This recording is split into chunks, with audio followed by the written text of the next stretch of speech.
Je te dis quand c'est bon. Qu'est-ce que je vous ai dit? Qu'est-ce que je t'ai dit? Qu'est-ce que tu veux? Qu'est-ce que je t'ai dit? Eh ben, appelle là, tu montes dans ta chambre. C'est parti, c'est bon, ça a l'air d'être Ouais. bon. Ah, Yes, ça va? ouais, c'est bon. Bon, bonjour à tous. Je ne sais pas s'il y a déjà du monde qui s'est connecté. Salut Juan. Ça va? Je peux pas te répondre, moi. Je te laisse piloter Ouais, l'appareil. je vais piloter les éventuels commentaires. Voilà. Euh, je vois qu'il y a une personne qui est connectée. Par contre, je crois que je ne peux Ah, pas voir qui. Donc, je vais vous laisser, vous qui regardez, ou au singulier ou au pluriel, me laisser un petit commentaire pour me dire si vous entendez bien, si vous nous voyez bien. Juste un petit commentaire pour nous dire que tout est bon pour vous et que le live fonctionne. voilà. Et voilà. Voilà. Bon. Ah, on a un petit. Ok, on a un j'aime la vidéo de Alia, Ashley. Bien. Ouais. Enchanté, Ali Ashley. Peut-être. Ouais, ouais, Ouais. ouais. Ok. Bon. Si la vidéo est likée, c'est qu'on nous voit. Et puis, D'accord. s'il y a un souci de son ou d'image, vous nous le direz en commentaire. Merci Juan d'être avec moi pendant 1 heure Ouais. sur la page donc You Got Mail. On va parler ensemble des médias sociaux, mais pas Hmm. on va aussi parler des médias en général, de la façon dont ces médias évoluent avec les réseaux sociaux et puis de Mhm. plein d'autres sujets. D'accord. Je te présente. Donc, toi, Ouais, tu es journaliste pour France ouais, Télé. ouais. Tu as été beaucoup sur Radio Nova aussi. Bonjour Alina, il y a un Ouais, petit commentaire, donc c'est bon, ouais. on nous voit. Donc, tu as été journaliste pas mal en radio, chez Radio Nova. Je te laisserai après parler un peu de ton Ouais. parcours. Qu'est-ce que je peux te dire de toi? Tu es originaire de banlieue parisienne, comme moi, des Yvelines. Mhm. Mhm. Et puis, tu as 3 enfants, côté perso, tu es Ouais, papa. ouais, Parler des réseaux et aussi des liens intergénérations. Donc, bien voilà. sûr. Et puis, bah, surtout, tu es expert et passionné de culture hip-hop. Tu avais eu Ouais. l'occasion de m'en parler pas mal lors d'une interview. Donc, voilà. L'idée, c'est que bah, tous les deux, on puisse discuter justement de la façon dont ta génération, parce que tu n'es pas d'une génération écran, smartphone, tu n'es pas né Non. avec ça dans la main. Voilà, donc de voir un peu comment bah, tu tires profit de ces réseaux personnellement et professionnellement à travers ton métier aussi. Et j'ai oublié de dire que tu étais producteur, animateur de l'émission notamment Vinyle et du Mhm. One. Je ne Mhm. sais pas si ces émissions continuent. Moi, je les ai beaucoup suivies. Tu nous diras où tu en es. Et puis, je crois que tu as un nouveau projet aussi de créer Ouais. un média. Euh, voilà. Donc, on aura l'occasion de parler de tout ça pendant 1 heure. Ouais. Bonjour à tous. Je vois qu'il y a 8 personnes qui nous regardent pour le moment. Est-ce que tu veux ajouter quelque chose que je n'aurais pas précisé sur toi, voilà, sur ta Non, bon, dans présentation? l'absolu, c'est ça, quoi. C'est le parcours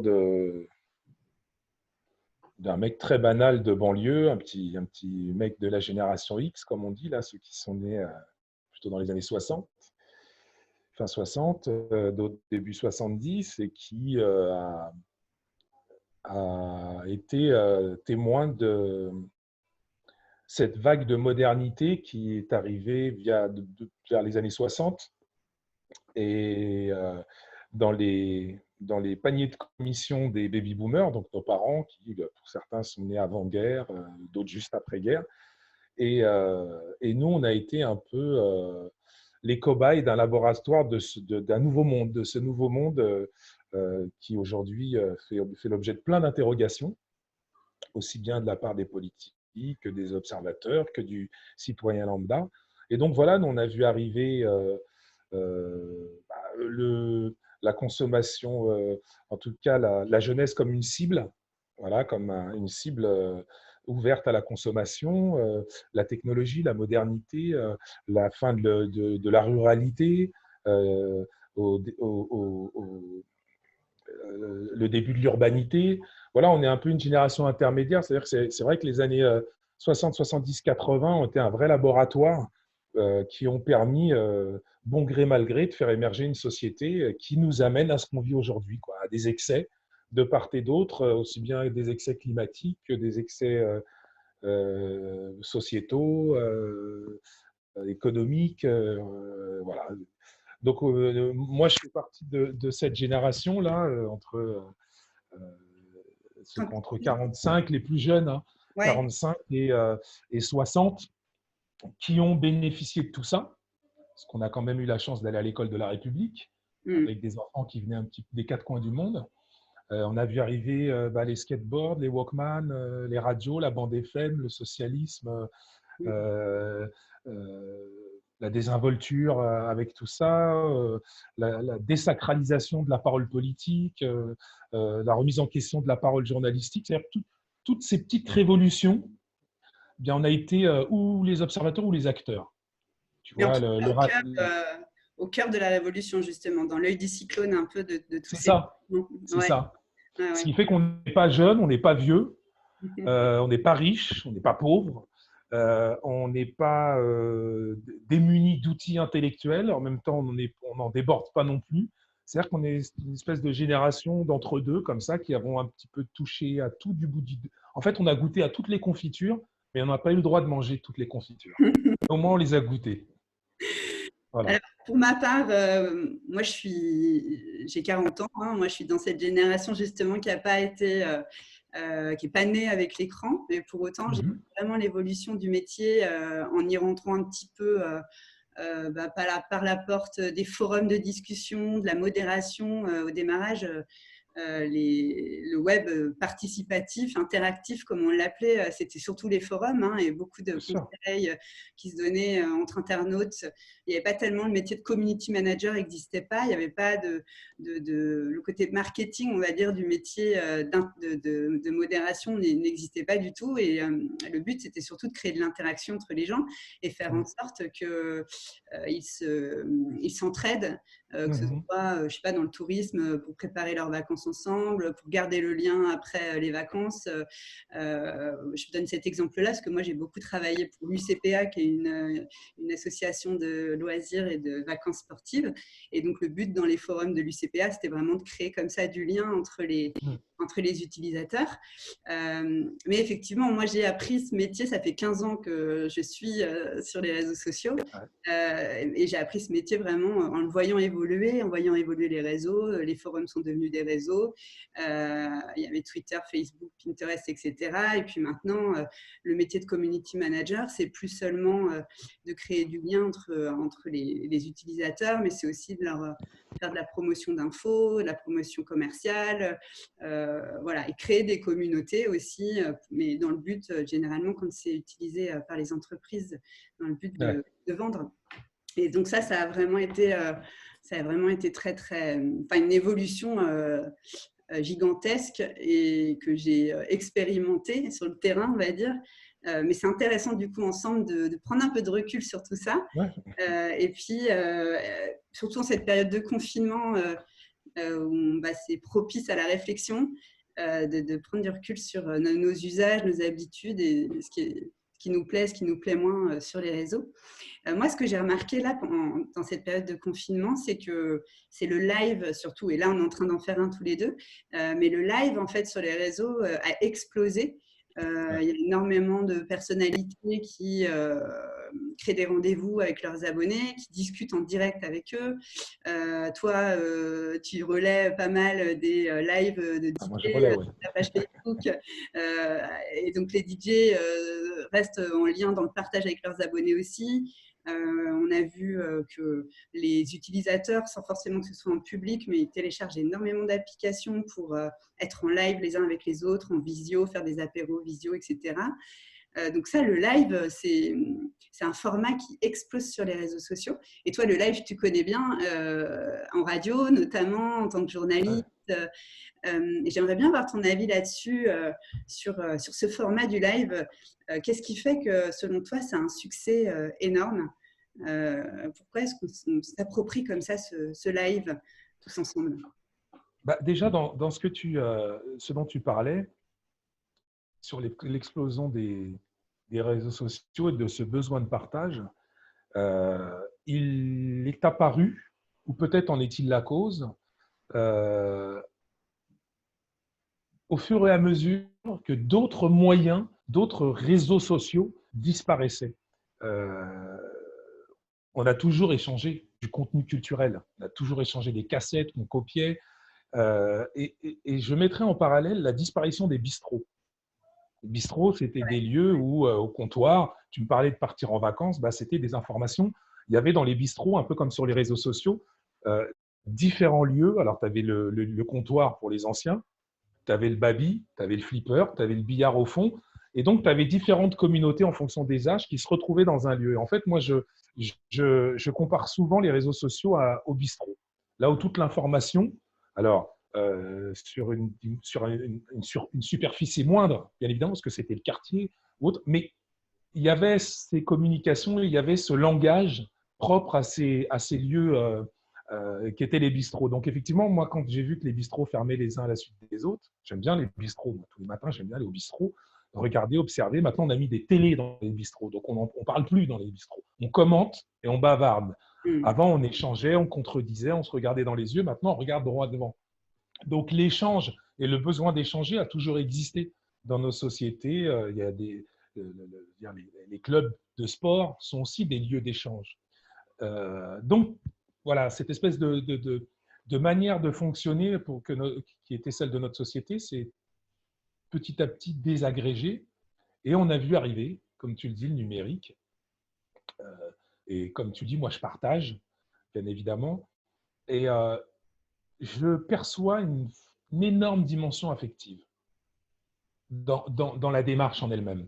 C'est-à-dire que, bien évidemment, c'était comme, je mets en parallèle comme le plaisir d'aller le matin à l'école avec la nouvelle cassette de la dernière émission qu'on avait enregistrée tard le soir, et on arrivait le plaisir de la donner. D'une, ça nous positionnait à titre personnel par rapport au groupe, comme ayant le dernier truc, donc il y a toujours l'ego, ce truc d'ego qui joue, mais aussi il y a le bonheur et le plaisir du partage et ce que ça provoque chez les autres. C'est-à-dire quand tu arrivais avec ton dernier truc, ça permettait de partager, de faire plaisir également. Donc, pour moi, en fait, les réseaux sociaux ne sont que de la technologie, mais tout repose exactement sur le même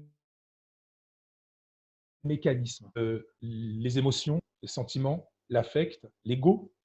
Donc, je ne vois pas énormément de changements et c'est peut-être la raison, si ce n'est bien évidemment qu'à défaut d'être géographiquement situé, aujourd'hui, c'est planétaire. Quand tu partages un truc, tu le partages avec le monde entier. Avant, quand tu partageais un truc, tu le partageais avec l'école, ton collège, ta famille. Donc, c'était des réseaux beaucoup plus petits, mais c'était des réseaux sociaux. Mais on parle de communauté d'ailleurs sur les réseaux sociaux quand on veut parler d'un groupe qui échange et qui partage des codes, qui partage un langage, qui partage une passion. Il y a beaucoup de communautés, par exemple, de cuisine sur les réseaux sociaux, des communautés de sport, politique aussi. Voilà.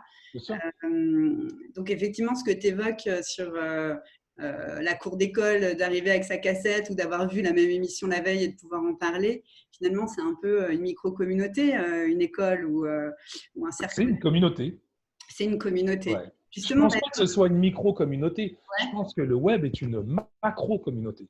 Je pense qu'une communauté doit être à l'échelle humaine. Au-delà, on bascule dans quelque chose qui est un peu impalpable. Et c'est pour ça que ça génère des réactions un petit peu irrationnelles, le web, sur le plan de l'affect, parce que tout est exacerbé. Mais une communauté reste une communauté. Toi comme moi, on appartient à différentes communautés dans la même journée. On cuisine, je cuisine, tu cuisines. Donc, on appartient à la communauté de ceux qui cuisinent. Puis, tu es une femme, je suis un homme. Donc, j'appartiens à la communauté des hommes, toi, à la communauté des femmes. Et puis, moi, je suis génération X, peut-être toi Y. Je te fais des compliments. Plus trop moi, mais entre les deux. Ouais. Donc, voilà, il y a cette. Je trouve ça extraordinaire. Moi. On vit vraiment, comment il s'appelait Aldous Huxley, le meilleur des mondes. Ah, c'est-à-dire que cette technologie dont tu parles, ces réseaux sociaux, peuvent tant construire que déconstruire notre monde. et je trouve ça extraordinaire. C'est-à-dire que moi qui ai plus tendance à regarder le temps passé que le temps qui reste, Mhm. eh bien, je retrouve des amis, ça révèle des émotions et des sentiments qui sont plutôt euh, des émotions rassurantes par les temps qui courent.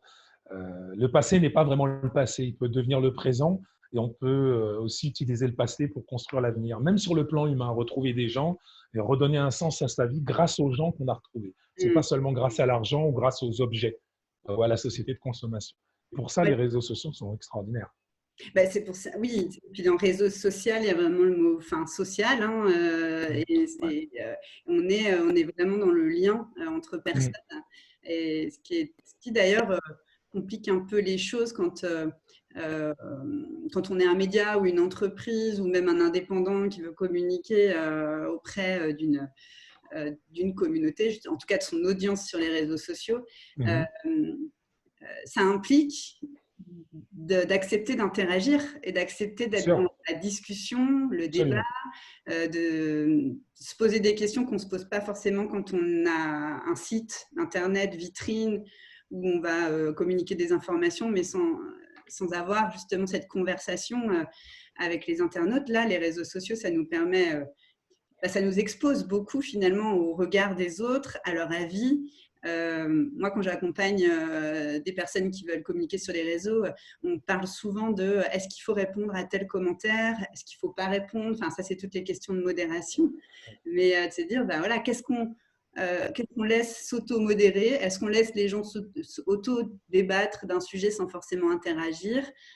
Qu'est-ce qui vaut le coup bah, à quel moment c'est intéressant de s'exprimer, à quel moment c'est pas la peine, enfin voilà, toutes ces Ouais. questions-là. Et toi, est-ce que tu as déjà eu ces questionnements par rapport, je sais pas moi, à une communication que tu aurais pu faire sur les réseaux ou le relais d'une info et puis que ça génère Sûr. des interactions? Et est-ce que tu t'es posé ces questions-là parfois de se dire, bon, bah, est-ce que j'interviens, est-ce que j'interviens pas? À quel moment c'est intéressant que je donne mon avis ou pas? J'interviens jamais, en fait. Ce qui ne veut pas dire que j'ai pas envie d'intervenir. Mm. Mais alors, c'est peut-être une question d'éducation ou euh, j'ai toujours un peu de retenue lorsqu'il s'agit d'intervenir à propos de sujets que je ne maîtrise pas. Euh, on, on- on a traversé dernièrement des périodes où, en fait, petit à petit, c'est pas celui qui parle qui a raison, c'est celui qui parle fort. Et donc, euh, dans mon environnement proche ou plus élargi, euh, la retenue ou la méfiance du propos qu'on pourrait porter, non pas du regard que suscitait le propos, a toujours été de mise. Donc, j'adore lire, par contre, les échanges, les discussions, euh, thèse, antithèse, action, réaction. J'aime beaucoup observer, mais je n'aime pas participer parce que il y a toujours cette crainte de franchir la ligne. Euh, et dans un univers que je ne maîtrise pas, dont je n'ai pas obligatoirement choisi les, les, les, les internautes ou tout simplement mes contemporains, euh, Mm. en fait, on peut tout dire, mais pas à tout le monde. Donc, pour moi, les réseaux sociaux étant le monde, je ne prendrai jamais le risque de dire euh, sans pouvoir maîtriser la façon dont ça va être compris. Surtout concernant certains sujets qui méritent plus que du bavardage, mais du recoupement d'informations, pas des certitudes, parce qu'on apprend tous les jours, mais au moins donner l'impression qu'on a fait le travail nécessaire pour ouvrir sa gueule. Sinon, je me sens plutôt plus à l'aise dans mon bistrot, quitte à dire des conneries, parce que je sais que c'est mon bistrot et que ceux qui y vont, c'est leur bistrot aussi et qu'on appartient à la même communauté. Une communauté restreinte pour qui les conneries qu'on va pouvoir déballer, elles sont sans conséquence puisque c'est de l'entre-soi. Donc c'est pour ça que. Mais par contre, j'adore observer, lire, euh, ce qui se dit sur les réseaux sociaux parce que ça m'apprend énormément des autres et de moi aussi.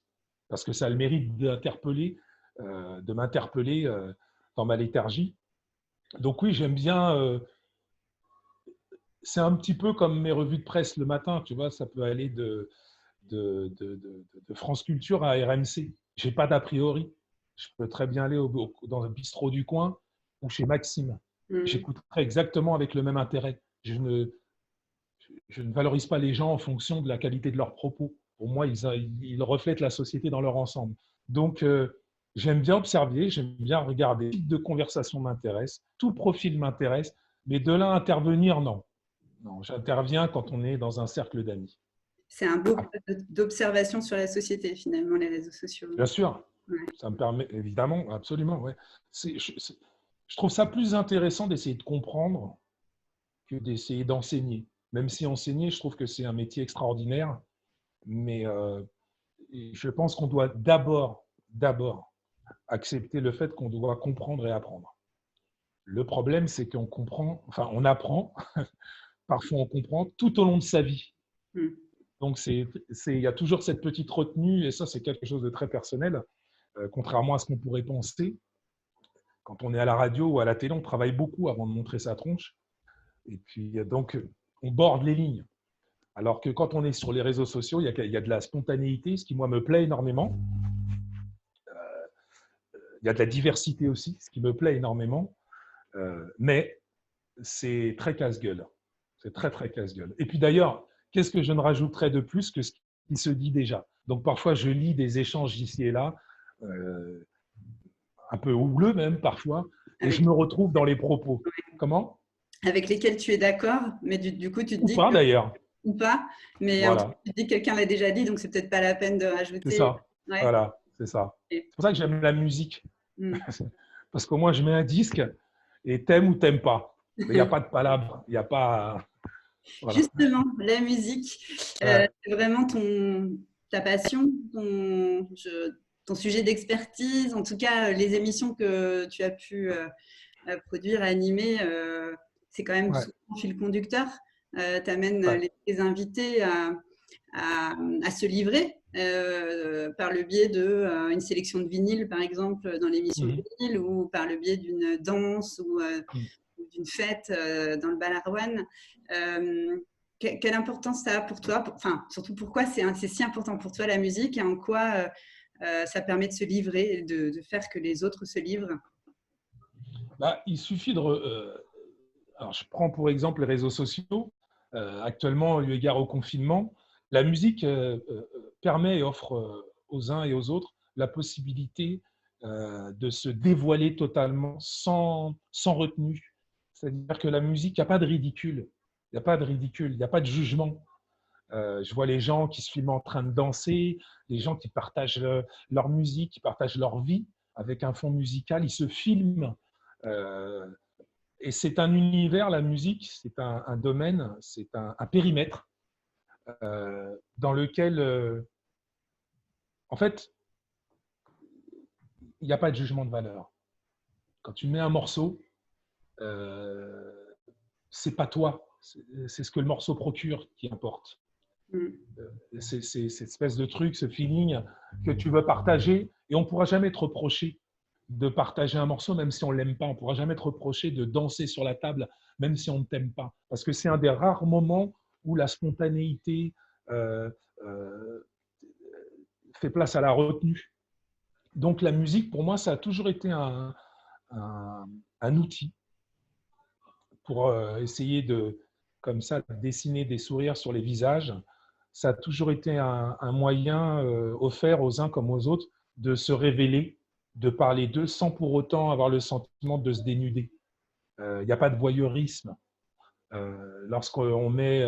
c'est pour ça que j'aime bien dire les galettes de Proust quand je parle de la musique et des disques, parce que c'est vrai que j'ai vu des gens sortir un album et s'autoriser à laisser l'entité pleine qu'ils sont s'exprimer, et non plus l'avatar, le personnage médiatique.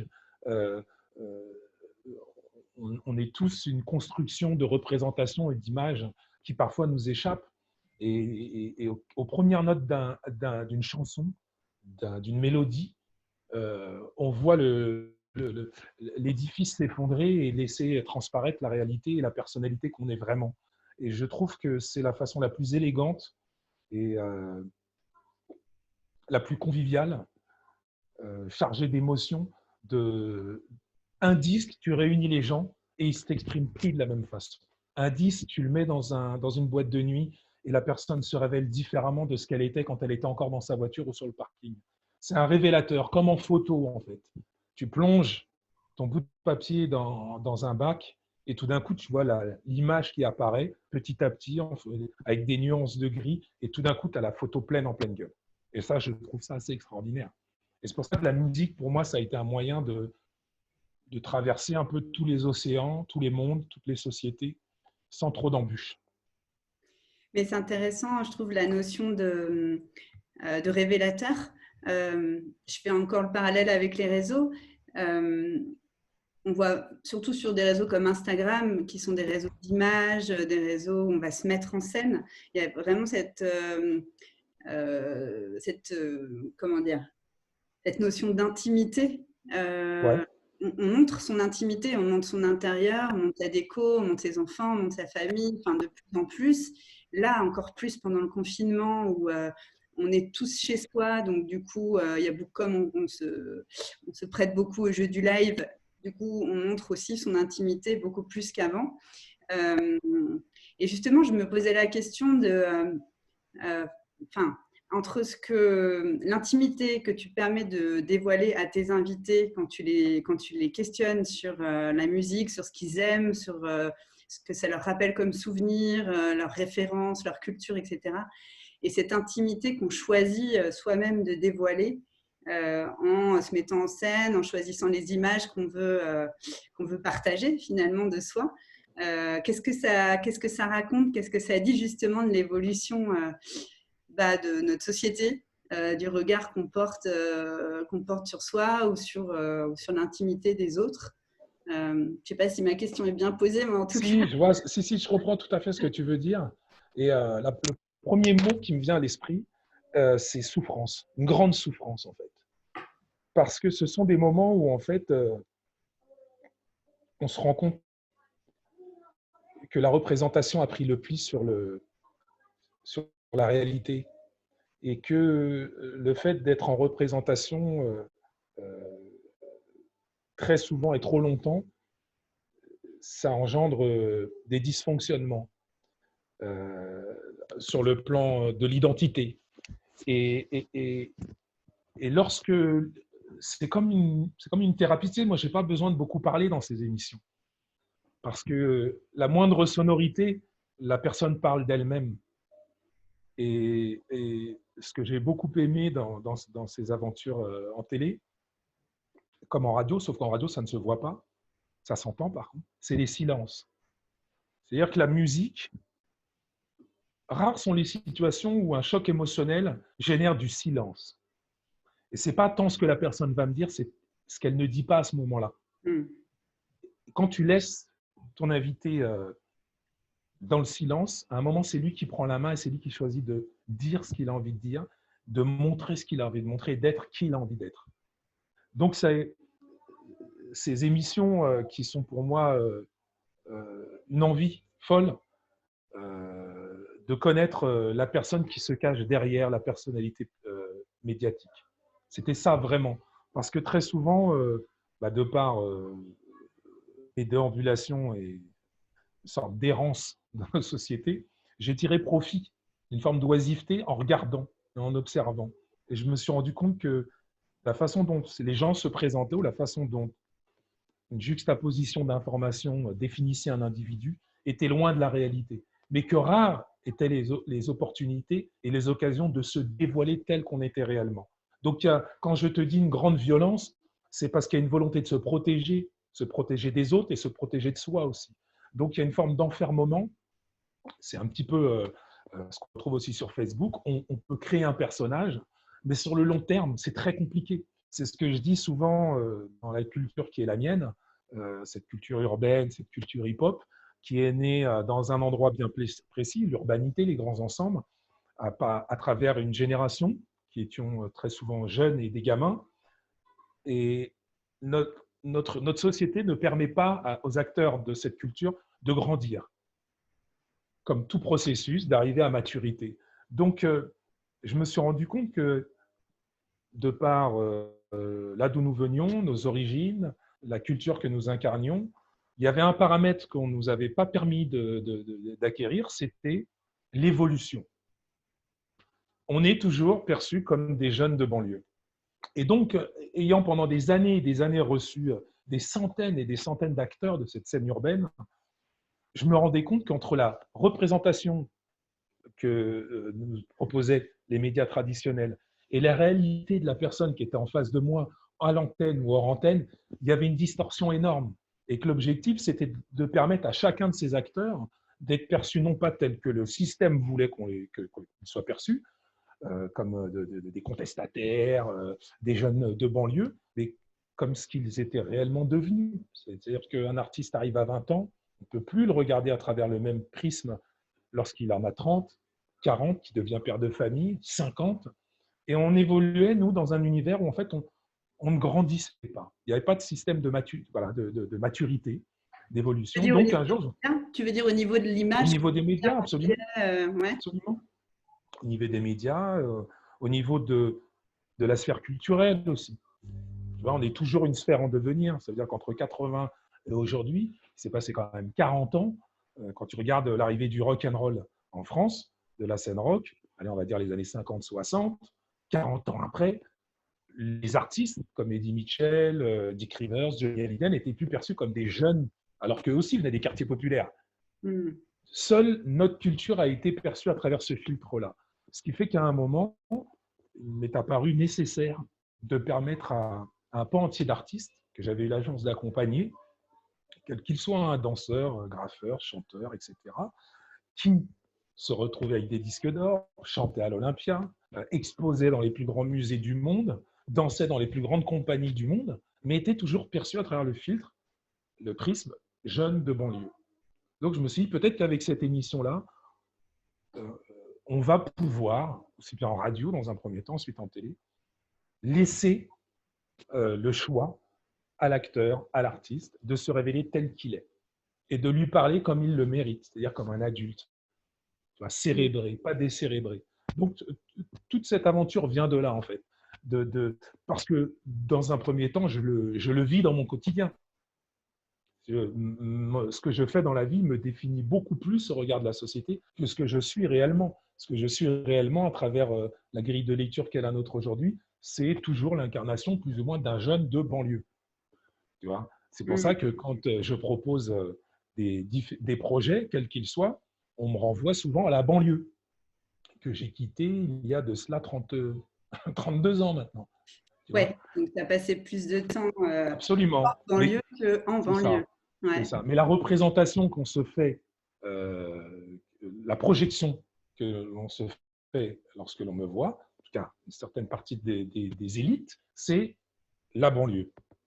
Voilà. La banlieue ou la diversité. Voilà. Quand on parlait de communautés tout à l'heure, les communautés qui nous sont attitrées, ce que j'appelle une assignation à identité, comme une assignation à résidence, à 50 ans et plus, on est toujours des jeunes de banlieue. On est toujours la diversité. On traverse l'océan Atlantique, où on voyage dans le monde, nous sommes des citoyens, nous sommes des quinquins, d'abord. Et donc ça, c'est une spécificité de notre société, de la société française, et c'est pour ça qu'il nous appartient, à travers des petits outils, comme ces émissions de télé, de permettre aux uns et aux autres de se révéler tels qu'ils sont réellement et non pas tels qu'on les perçoit. Et c'est d'autant plus dangereux, c'est que des acteurs de la sphère culturelle à laquelle j'appartiens sont tellement enfermés là-dedans qu'au bout d'un moment, eux-mêmes s'interdisent d'évoluer, eux-mêmes s'interdisent de progresser. Parce que si demain, on dit à Alain, tiens, il est… Ah ouais, mais c'est son nouvel album, il est très blues. Ah non, ça ne peut pas matcher. Blues et jeunes de banlieue ou jazz. Donc, toi, ça a été c'est plus la démarche qui est la nôtre est plus liée au fait qu'on ait ce besoin de permettre aux uns et aux autres, aux acteurs de notre société, d'acquérir une forme de respectabilité au-delà de notre communauté, de façon à pouvoir ensuite devenir nous-mêmes, pourquoi pas, force de proposition ou faire partie du cercle qui s'autorise à s'autoriser, comme disait Coluche. Tu vois. Donc voilà, il y a une volonté pour nous, dans cette sphère culturelle, dans ces quartiers populaires, dans cette sphère populaire. On appelle ça culture urbaine aujourd'hui, hein, c'est un cache-sexe. Hein, parce que tout est culture urbaine à partir du moment où c'est dans l'urbanité. Mais la nôtre, tu vois, dans les victoires de la musique, on nous appelait musique urbaine. Ouais. Tu vois, alors qu'on sait très bien que tout ça, ce sont des faux semblants. Donc voilà, toutes les démarches qui ont été successivement les nôtres, parce que je ne suis pas tout seul, on est toute une équipe, c'était de nous permettre à un moment de pouvoir utiliser un langage intelligible, de pouvoir penser au-delà de notre communauté d'assignation, et donc que ce soit vinyle, le Balarouane, Tum-Tum, en fait c'est du décryptage. Voilà. Et puis c'est s'émanciper. Et justement, c'est peut-être l'occasion là de parler de ton projet. Tu as un projet justement qui est de créer un média, c'est ça? Ouais. Et sur quoi il repose? Quelle est l'idée? Je crois qu'on a pu parler communauté aussi. Ouais. En fait, tu sais, j'ai une règle qui est très simple depuis toujours. Même quand on était gamin, quand on jouait au foot, qu'on construisait une cabane ou autre, c'est qu'en fait, nous cherchons à faire l'émission de radio qu'on aimerait écouter, faire l'émission de télé qu'on aimerait regarder. Donc là, c'est faire le média qu'on aimerait regarder. Donc, ça n'a rien de révolutionnaire, hein, c'est un enchevêtrement comme ça, une juxtaposition de plein d'éléments, aussi bien esthétiques qu'idéologiques que philosophiques, qui représentent une façon de voir le monde. Donc, c'est transgénérationnel, c'est transculturel, ça peut même être transcultuel, parce que l'essentiel des gens dans mon environnement proche ont par exemple, sont pères de famille. Donc, rare dans les médias attitrés et consacrés à la sphère culturelle à laquelle j'appartiens, à la culture hip-hop, rares sont les occasions d'aborder la paternité, par exemple, les problèmes de scolarité. C'est-à-dire que pour pouvoir en parler, il faut s'extraire de cette communauté. Tu vois ? Tu vas parler de ce sujet-là, justement, avec tes invités. Donc, ça va être quoi? Ça va être une émission où tu vas interviewer? Moi, je ne sais pas, parce qu'il est temps aussi de passer la main et d'accompagner les générations futures, ceux qui sont derrière, parce qu'ils poussent derrière, hein, ça pousse sérieux derrière. Donc, le but, c'est tout d'abord, je voudrais mettre l'accent sur la pierre angulaire de ce média, c'est le direct. Le direct, j'ai été formé, moi, au direct. Voilà. Quand tous les soirs, de 17h à 19h, tu allumes le micro, tu arrives à 16h58, le temps d'enlever ton manteau, de poser, tac, tac, tac, allumer le micro et de dire bonjour, il est 17h, c'est du direct. Et le direct, soit tu es présent au moment où la fête commence, c'est comme une soirée en fait. Ça ne sert à rien de venir le lendemain, parce que c'est fini. C'est comme un concert. Le concert, c'est du direct. Même si tu es sur les réseaux sociaux, oui, on va te passer des images qui ont été filmées au smartphone. Là, on fait du direct, nous. Là, on fait du direct, exactement. D'ailleurs, je vais prendre quelques… Après, là, juste après, je te dis un peu les commentaires qui ont été postés. Ouais. Et donc, donc voilà, 100% direct. Voilà. Du direct. Non, il y aura un rendez-vous quotidien en direct. Ensuite, le reste sera du contenu, aussi bien culturel que musical, avec des petites pastilles. Et une des pierres angulaires aussi, il y a le direct, donc la première. La deuxième, c'est la francophonie. Ça veut dire qu'effectivement, comme aujourd'hui nous sommes dans une mondialisation, on ne va même pas revenir sur ce sujet, j'ai constaté, grâce aux réseaux sociaux, d'ailleurs, là, ça fait partie de l'apprentissage qui a été le mien au contact de cette technologie, je me suis rendu compte qu'un mec à Québec pouvait converser avec un mec à Lomé, qu'un mec à Pointe-à-Pitre pouvait parler à un mec en Nouvelle-Calédonie, un mec en Chine. Donc, mon axe principal, voilà, exactement. Mon axe principal, c'est la francophonie, essayer de réduire les distances à travers des thématiques transgénérationnelles. Et je pense que la question de la paternité, que tu sois à Toronto, ou que tu sois à Cayenne, ou que tu sois à Dakar, c'est la même question. Sauf qu'elle ne s'aborde pas de la même façon, que tu aies 30, 40, 50 ou 60 ans. Donc, c'est pour ça que j'ai appris grâce à vous qu'il fallait segmenter quand on arrivait sur la toile du net, contrairement à ce qu'on m'a toujours appris dans ce métier où il fallait avoir un vocabulaire le moins segmentant possible. Ah ouais. Ah oui, ça c'est une grosse différence effectivement entre le Voilà, journalisme c'est ça.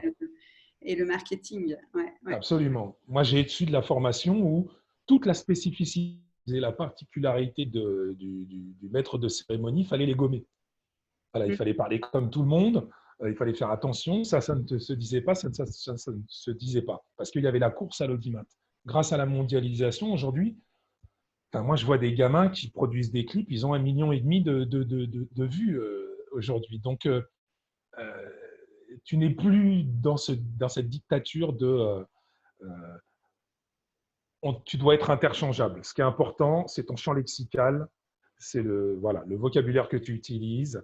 Demain, tu n'es plus là, on en met un autre, il utilisera le même champ lexical, les mêmes traitements même de voix à la radio, parce qu'il fallait que les voix soient les mêmes, la même façon de présenter les choses, le même journal aux mêmes horloges.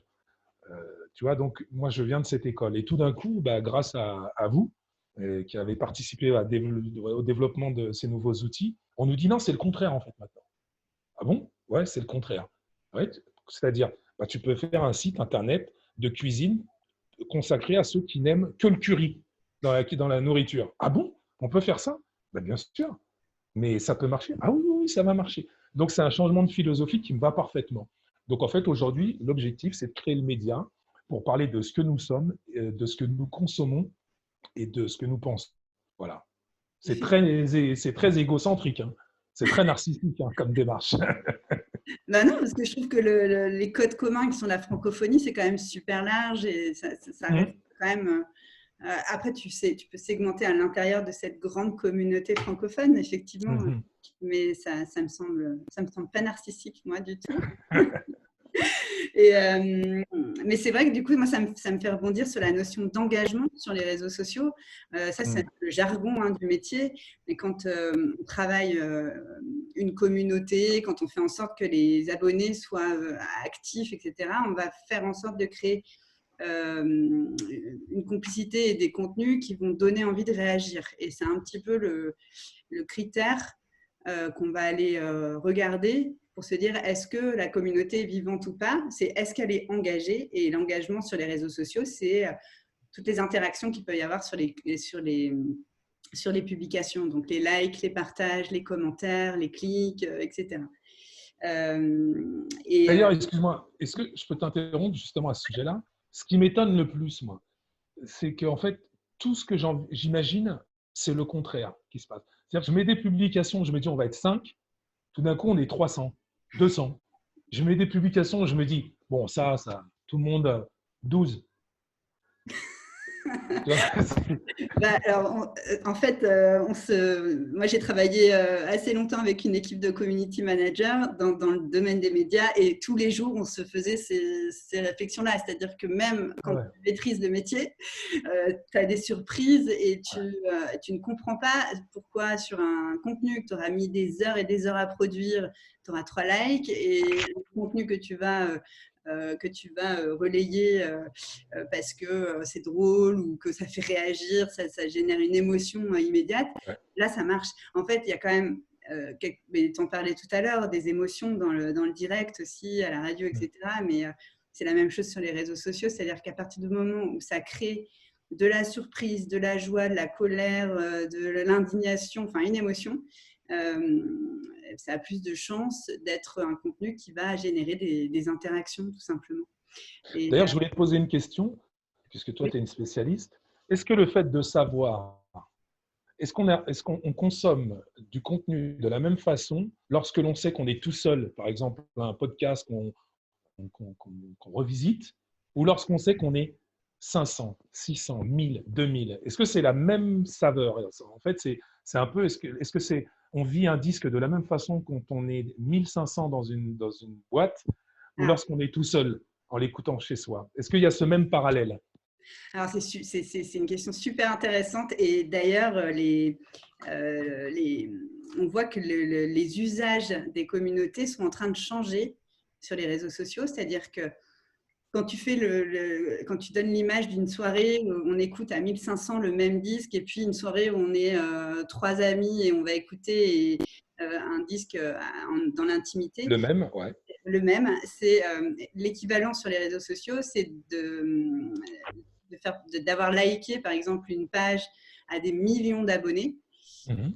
et d'être dans un groupe WhatsApp par exemple avec sa famille et ses amis. Mhm.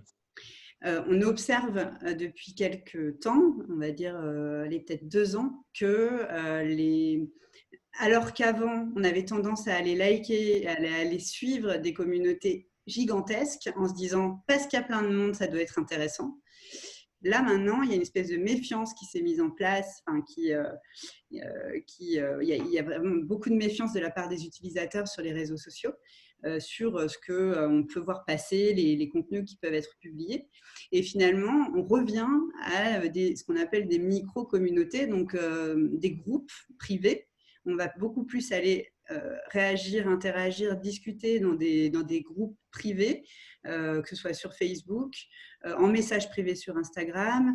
Enfin voilà, tous ces réseaux sociaux sont d'ailleurs en train de développer des fonctionnalités pour que les utilisateurs se retrouvent dans des espaces où ils ont beaucoup plus confiance en les liens et les échanges qu'ils peuvent avoir les uns avec les autres. Et ça passe par le fait de se réunir en plus petits comités, quoi, tout simplement. Et c'est pour ça qu'il y a l'explosion des applis comme WhatsApp, Mhm. Messenger. On a tendance à se créer 10 groupes sur WhatsApp avec des gens différents plutôt que de parler à 100 personnes à la fois. C'est exactement ça qui est en train de se passer aujourd'hui. Le bistrot, le retour du Le bistrot. retour du bistrot, exactement. Tiens, je vais te lire quand même quelques commentaires. Ouais. On a Farid, bonsoir de Montpellier, Big Up Juan et la Fafa d'Annecy. Ah. C'est moi, Salut Farid. Annecy. Bah oui, moi je suis à Annecy et toi à Paris. Donc ça, c'est quand même cool de pouvoir discuter comme ça. On n'est Ah, pas dans la même ville. Il y a Sébastien Borderon qui dit on n'a pas tous la même oreille musicale, surtout. Donc, ouais, absolument. ouais, En fait, tu veux que je te dise, on a ouais, tous la même oreille musicale. On a tous la même oreille musicale. Sauf que on est souvent, de par la musique, en fait, dans la musique, il y a deux démarches. Il y a la démarche passive ou la démarche active. Il y a ceux qui vont chercher la musique, qui font confiance à leur oreille. Alors après, ça peut être une musique qui, moi, ne me parle pas, hein, ne me plaît pas. Et il y a ceux qui attendent de façon très passive, de manière très passive, que la musique vienne. Mais ce n'est pas la même musique, ce n'est pas la même démarche, ce n'est pas la même action. Donc, il s'appelle comment, Sébastien, c'est ça? ouais, Sébastien Borderon. Sébastien, euh, Juan, Seb de Chartres, tu te rappelles? Seb de Chartres, ouais. Mais Seb de Chartres, il m'appelait à la radio il y a 15 ans, même plus. Il y a près d'une. Alors attends, ouais, il y a plus de 15 ans, ouais. Et régulièrement, il me demandait une dédicace. Seb de Chartres, absolument. Bah, dis donc, ça remonte à plus de 15 ans. Salut Seb. C'est un fidèle auditeur, Seb de Chartres. Il y a Mimi aussi, Mimi du 9-4, qui appelait tous les soirs, elle. C'est vrai? Ah, Ouais, t'as des ouais, ouais. fidèles comme ça? Ah, je suis embêtée parce que j'arrive pas à voir tous les commentaires. Je les verrai à la fin, je pense, de la vidéo, mais là, je vois les 5 derniers. J'ai vu passer Mm. Émilie aussi, d'Annecy, qui Mm. disait Ouais, le plus petit comité, c'est revenir au bistrot, à l'esprit bistrot. Donc, elle est complètement d'accord c'est avec ça. Ouais, c'est ça, moi. bistrot, Ouais. le café et commenter le. Bon, moi, chez moi, c'est le Parisien, quoi, mais un café et le Parisien, on aurait dû faire un t-shirt avec ça. Parce qu'on a, pour beaucoup d'entre nous, démarré nos journées avec un café. Et d'ailleurs, dernièrement, là, je m'y suis remis, n'est-ce pas? J'ai trouvé un bistrot Ah qui ouais? me plaisait, rue de Bagnolet, là. Et donc, quand j'arrive, un café, je prends le Parisien derrière le comptoir et je refais ma revue de presse. Sauf que maintenant, il y a des télés avec BFM en boucle euh, et une télé avec des matchs de foot en boucle. Mais on tourne le dos à ça et puis on essaye de parler à son voisin, l'écouter. J'ai eu la chance de manger D'ailleurs, je le remercie, Michel Royer, s'il nous écoute, de manger, d'être invité à la table de Cador. Les Cador, c'est des mecs qui étaient à la base de la création de Canal+. Il y avait et il y avait un monsieur qui s'appelait De Greff. Je crois que je demande s'il n'y avait pas aussi monsieur Lescure, Pierre Lescure. Et j'écoutais, moi, parce que tu sais, dans ces moments-là, tu fermes ta gueule, tu te mets dans un coin et tu écoutes ce qu'on Là, dit. t'écoutes, ouais. Voilà, t'écoutes. Il y avait Bernard Zécry, Michel Royer, il y avait Jacques-Antoine aussi, le légendaire Jacques-Antoine, Ouais. à qui on doit, je crois, c'est Fort Boyard ou Jeu des 1000 francs, enfin, l'homme aux 1000 jeux, quoi. Il a inventé tous les jeux qu'on connaît à la télévision, qui nous a quittés récemment, un grand monsieur. Et puis voilà, il y avait tout un parterre de pointures. Et moi, j'étais en train d'apprendre mon métier en les écoutant. Et l'un d'entre eux, je ne sais plus si ce n'est pas de Greff, je crois, me dit à un moment, le secret de ton métier, c'est savoir perdre son temps au moins 2-3 heures par jour. Laisser traîner tes oreilles, déambuler dans les rues, écouter les gens, euh, prendre le bus, voir la façon dont les gens se regardent, le rapport qu'ils ont avec leur smartphone. Enfin, observer la société. C'est ce qui était la base de moi. Parce que moi, n'ayant pas fait d'études de journalisme, il y avait toujours ce complexe de ne pas avoir moi, je n'ai pas fait l'école. Et donc, être au milieu de mecs comme ça, qui pour certains sont devenus des références, mais qui pour autant n'ont pas fait de grandes études de journalisme, moi je dis non, mais la première des choses, c'est d'être capable de regarder la société dans les yeux, de l'observer. Et ça a été pour moi une grande libération en termes de révélation, en termes de sortir de soi, en fait. Désapprendre ce que pendant des années tu entends quand tu es un petit mec de banlieue. Voilà. Donc ça a été une des phrases que je garderai tout le temps à l'esprit. Et quand aujourd'hui, parce que je suis parrain de Web TV, d'ailleurs à Montpellier, je les salue, Kaina TV, ACNI, hein, je les salue beaucoup. Et quand on fait des réunions comme ça avec les mômes de la paillade à Montpellier, eh bien, la première des choses que je leur dis, déjà, désapprenez tout ce qu'on dit sur vous. Laissez ça de côté. Vous serez toujours trop petit, trop grand, trop gros, trop maigre, trop noir, trop blanc. Donc, vous serez toujours trop dans la bouche de certains. La chose qui est certaine, c'est que vous avez des yeux comme tout le monde. Posez-vous, observez, écoutez. Et ça, c'était la meilleure des écoles. En plus, venant de mecs comme ça, si tu veux, c'est plutôt rassurant. Et ça me fait, ça m'évoque le fait aussi que sur les réseaux, en fait, c'est aussi un formidable outil pour se faire soi-même. Il y a plein de gens qui ne partent, qui n'ont pas fait d'études, qui n'ont pas forcément le bon réseau dans la vraie vie, c'est-à-dire des gens qui peuvent nous propulser dans des sphères dans lesquelles on aimerait aller. Et le web et les réseaux sociaux en particulier, c'est quand même des outils qui nous permettent de témoigner de ce qu'on sait faire, de nos passions. Donc, je trouve que en tout cas pour moi, c'est aussi un endroit où je vais avoir plaisir à découvrir des gens qui ont des talents, mais qui ne sont pas forcément des gens qui ont fait les parcours classiques, traditionnels. Il y a beaucoup de blogueurs, notamment, qui sortent leur épingle du jeu en apprenant eux-mêmes à faire de la vidéo, des photos, à écrire. Absolument. Il y a des gens qui témoignent ou qui font de la vidéo sur Instagram, qui se font repérer comme ça, des gens qui font des humoristes et tout ça. Et voilà, je trouve que c'est aussi c'est intéressant d'aller aussi observer et laisser traîner un peu ses yeux Bien sur sûr. ce qui se passe sur les réseaux dans cet esprit aussi journalistique, quoi, en se disant c'est aussi un outil d'observation qui peut être super intéressant. On vit une époque fantastique, c'est-à-dire que, et c'est peut-être une des raisons pour lesquelles le vieux monde d'hier est en train est chancelant. C'est-à-dire que tous les garde-fous qui avaient été mis en place et qui permettaient aux ayants, aux dominants, de se maintenir. Donc, pourquoi se maintenir? Pour se maintenir au pouvoir, garder ce semblant de pouvoir qu'ils avaient.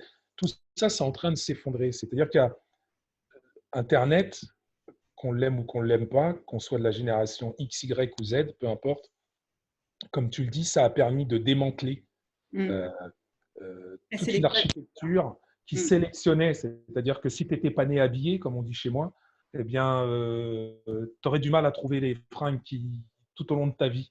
C'était encore les ayants qui se cooptaient, etc. Et tu as tout à fait raison, et j'en veux pour preuve différents faits d'armes dernièrement, quoi. Le film Les Misérables, qu'on aime ou qu'on n'aime pas le scénario, l'histoire de ce film qui commence par un petit mec qui n'a pas fait Penningen, un petit mec qui n'a pas fait d'école de cinéma, mais qui a fait des rencontres humaines, pour le coup, puisqu'il faisait partie de l'équipe de courtrage. Mais lorsqu'il parle de son film, bah, le système, en tout cas, oui, le système du cinéma français, en fait, le microcosme français, le regarde un peu comme un martien, quoi, parce qu'il ne fait pas partie des ayants, il ne fait pas partie des élus. Et puis, bah, ce film, petit à petit, a une reconnaissance, et puis elle va au-delà de nos frontières. Et ce mec se retrouve à Hollywood, ce gosse de Clichy-sous-Bois-Montfermeil se retrouve à Hollywood. Et ça, c'est strictement impossible. La reproduction des élites, c'est ce qui est en train de tuer notre pays. Et donc, effectivement, ce petit outil-là, qui est venu, qui s'est invité. Et en plus, ce qui est marrant, c'est que c'est l'arroseur arrosé, c'est que les mêmes qui œuvraient pour cette espèce de maintien du pouvoir, cette espèce d'entre-soi, c'est eux qui nous ont amené ces outils-là et qui les ont développés. Et ces outils ont été détournés de leur sens premier, réutilisés par ceux qui ne sont pas nés habillés, et qui, en fait, il y a une dimension un peu sacrée là-dedans, c'est les derniers seront les premiers. Et en fait, j'ai le sentiment aujourd'hui, grâce à ce petit outil-là, et c'est pour ça que je trouve cette période fascinante, pour moi, ce n'est pas la fin de quelque chose, c'est le début d'autre chose. Et la sémantique a son sens. La fin, il y a un truc qui ne va pas. C'est comme la fin de la fête. C'est un truc qui ne va pas. Pour moi, c'est le début. Là, on est dans la queue tous. Toutes les voitures sont garées sur le parking devant la boîte. On fait la queue. Et quand on va pouvoir être à l'intérieur, on va pouvoir être réellement qui on est, ce que l'on est. Pas uniquement au regard du videur avant de rentrer. Mais une fois qu'on… Tu vois ce que je veux dire? Et donc, pour moi, il y a un côté, comment on peut appeler ça, fontaine de jouvence. J'ai l'impression de remettre les compteurs à zéro, d'utiliser, de profiter de tous ces acquis qui ont été les nôtres, de pouvoir les partager avec toutes les générations. Ça, c'est déjà quelque chose de fantastique, sans avoir la pression d'être un professeur. Et en même temps, ça offre à toutes les générations, il faut juste avoir l'envie, la possibilité de se réinventer, quoi. La possibilité, d'où l'importance pour moi, pour nous plus exactement, de proposer un média futur, de repartir à zéro. En fait, de faire ce qu'on aurait aimé faire dès le début. J'ai hâte de voir la concrétisation de ce projet. C'est prévu pour quand? Tu peux nous en dire un peu plus sur le délai, sur quand est-ce qu'on va découvrir ça, nous aussi? On a différentes boutures là, qui ont été faites ici et là du projet en lui-même, de son format, de son profil. Il y aura une application smartphone, enfin voilà. Il y aura énormément de contenu qui viendra de l'extérieur. Quand je parlais de la francophonie, j'aimerais qu'un gamin, n'importe quoi, de Kinshasa, par exemple, s'intéresse et fasse une enquête sur le numérique là-bas, que ça puisse être en coproduction avec un gamin à Port-au-Prince et un gamin à Bordeaux. Voilà, j'aimerais de la coproduction et un véritable universalisme. Voilà. Permettre aux uns et aux autres de composer, de mettre en forme de complémentarité des compétences et un peu comme, tu sais, dans mon entourage, moi j'ai grandi dans un univers où on savait, c'est une façon de faire aussi, on ne savait pas ce qu'on allait bouffer, on ouvrait le frigo et avec n'importe quoi dans le frigo, on faisait un truc de dingue. Avec tout ce qui restait, l'oignon, le citron vert, le cumin, le curcuma, le machin, et on composait. Et dans les couloirs, les gens pouvaient dire « ça sent bon, j'ai envie d'aller bouffer chez lui ». Et en fait, moi, ce mélange des gens, ce brassage des épices, des compétences, des savoir-faire, des regards, pour moi, c'est comment appeler en mathématiques, pas l'alchimie, mais l'algorithme qui nous offrira le monde de demain. Et donc, des fois, je regarde la télé et je ne vois pas tout le monde dans cette télé. J'écoute la radio, je n'entends pas tous les propos, pour de bonnes et mauvaises raisons, peu importe. Eh bien, je reste persuadé, en regardant la cour des crèches, la cour des écoles maternelles, des écoles primaires, que bien au-delà de la pandémie qu'on est en train de vivre, humainement déjà, ce qui se propose en termes de profil humain sera différent de ce que j'ai connu. Donc, si on veut voir l'avenir, et si on a la prétention de prévoir, ou en tout cas de produire un outil, un média d'avenir, il suffit juste de regarder les crèches, les maternelles, la société de demain, et on saura quelle est la recette à utiliser. Et cette recette, c'est le mélange. J'ai jamais vu autant de mélange. Et je parle de la société urbaine à laquelle j'appartiens, comme en ruralité. Hein. Moi-même, des fois, je me surprends, en traversant des petits villages de Bretagne, de voir la tronche des gamins dans les cours d'école. Pour moi, c'est un truc incroyable que notre société ait évolué beaucoup plus rapidement C'est très mixte. que, voilà, que nos élites, malgré toute la représentation qu'on nous en fait dans les médias traditionnels auxquels j'appartiens, je dis bien. Donc voilà, ce média-là, ce sera la formule magique, comme disait, la formule secrète, c'était Assassin qui disait ça, Solo et Rocking Squat. Elle est uniquement basée sur le sentiment que nous donnent ces petites classes quand ils traversent le quartier avec leurs gilets jaunes, où on voit des gamins. Ils ne sont pas de toutes les couleurs, ils sont carrément de couleurs associées maintenant. Avant, il y avait toutes les couleurs, maintenant, ils sont de couleurs associées. Eh bien, c'est le monde de demain et nous, on aimerait proposer un média qui ressemble à ce monde de demain, monde auquel nous appartenons déjà, puisqu'on en a déjà fait l'expérience à travers nos vies les uns et les autres. Voilà, on est des enfants d'ici et d'ailleurs et nous aimerions proposer un média qui parle d'ici, mais qui parle aussi d'ailleurs. Voilà. Ben, écoute, ça sera le mot de la fin. Ça fait du bien d'entendre ça. Merci beaucoup. Ouais, merci. J'ai hâte de découvrir. Ouais.